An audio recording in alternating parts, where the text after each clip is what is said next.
Модернизација на македонските вооружени сили и подлабока интеграција во НАТО стандардите, зголемување на безбедноста на границите и засилена борба против трговијата со луѓе и шверцот, најсилна економска соработка меѓу двете влади, вклучително и во капитални инвестиции во инфраструктурата, здравството и енергетиката. Ова се само дел од придобивките за Македонија од новото стратешко партнерство со Велика Британија, кој ќе донесе инвестициски циклус од 6 милиарди евра.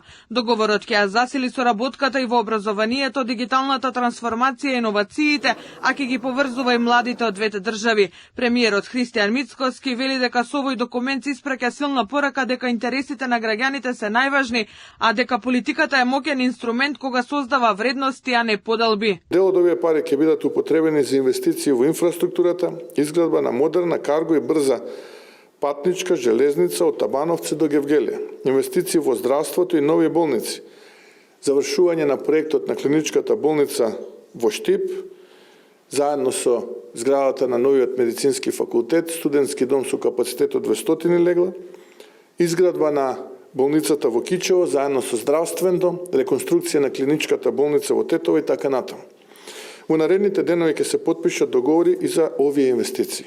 Премиерот е уверен дека новото стратешко партнерство ќе донесе раст на бруто домашниот производ на државата, а не на јавниот долг. Вели дека не станува збор за позајмување пари за тековни трошења или социјални трансфери, туку за капитални инвестиции со огромно значење за граѓаните со најповолни услови на пазарот. Јас од прилика контурите ги знам, бидејќи веќе се преговараат со месеци и можам да кажам дека се најдобрите што некој може да ги има на пазарот.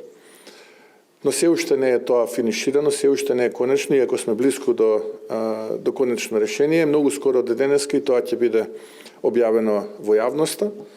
Реперни е Еврориборот, реперни се два фиксни параметри, а тоа се грейс период и долг период на отплата. До сега фиксирани се неколку проекти. Британскиот амбасадор Метју Лосон ги демантираше тврдењата и шпекулациите на медиумите дека со потпишувањето на стратешкото партнерство Македонија ќе прифаќа мигранти и баратели на азил. Сама друга приказ на тоа што се зборува дека ќе се прифаќаат мигранти. Не се работи за тоа.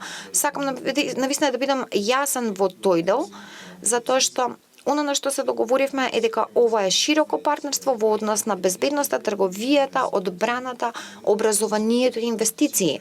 Знам дека има многу шпекулации во британските медиуми и особено после епа за вчера.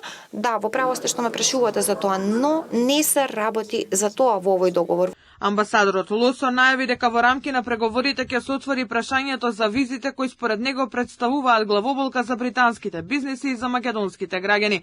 Договорот за стратешко партнерство ќе се потпише идната недела во Лондон.